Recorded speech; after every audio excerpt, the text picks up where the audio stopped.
Баршаңызға сәлем, құрбан айт қабыл болсын. Бүгін ашытқысыз өте дәмді шелпектің жасалу жолымен бөлісемін. Сіздер де жасап көріңіздер, көп уақытты алмайды, жұмсақ және дәмді болып шығады. Ол үшін бізге ұн қажет. Мен 500 грамм ұнды електен өткізіп ыдысқа салдым. Және ыстық су алдым. Ыстық су 250-300 граммдай болды. Ыстық суға дәміне қарай тұз қосып, араластырып, осы тұзды ыстық сумен қамыр елейміз. Су көбірек қажет болуы да мүмкін, сондықтан қамырды жұмсақ етіп елеңіздер. Қамырды толығымен елегеннен кейін салафанға салып 10-15 минутқа тындырып қою керек. Тындырып қоям және ортасында тағы да бір рет елеймін. Тындырған уақыттың ортасында тағы да бір рет қамырды міндетті түрде елеп қойыңыздар. Қамыр менде 10-15 минуттай тұрды. Жұмсарды кішкене. Енді шелпек дайындауды бастаймыз. Қолымызбен қамырды кішкене басып, екіге бөлеміз.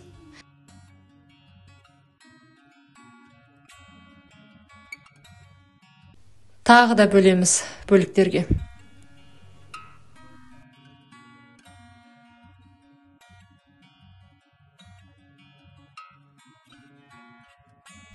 Әр бөлігін елеп шетке қойып қоямын. Елеп қойғаннан кейін мен тағы да бір 5 минутқа қойып қоям. Тағы да жұмсару керек қамыр. Тынуы керек. Және бетіне салафан жауып қоямын.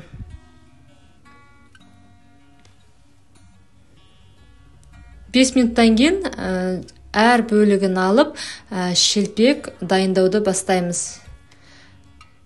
Қамырды жаямын. Мен өте жұқа етіп жаямын. Сол кезде дәмді болып шығады. Сіздер де жұқа етіп жайғандарыңыз дұрыс. Осындай көлемде дайындаймыз шелпекті. Барлық қамырды жұқа етіп жаямыз.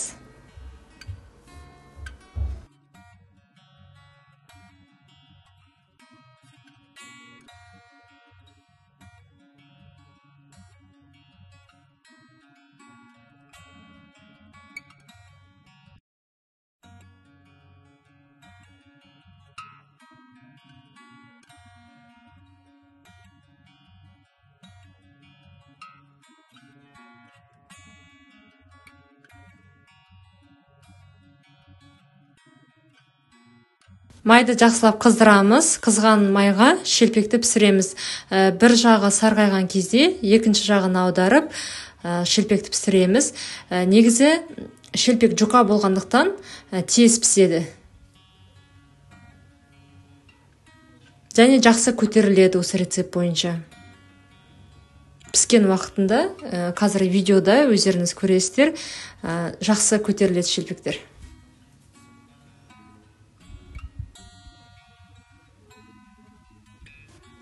Көтерілген кезде шанышқымен сүсін аздап басып қойсаңыздар болады. Шелпек піскеннен кейін майды жақсылап сорғытып аламыз. Және басқа шелпектерді тура осылай пісіреміз.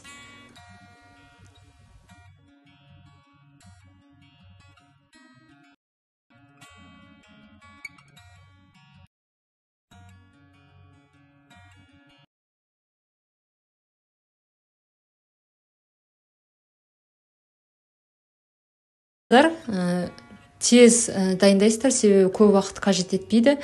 Және менің балаларыма осы шелпек өте ұнайды. Өзім ашытқысыз үнемі дайындаймын.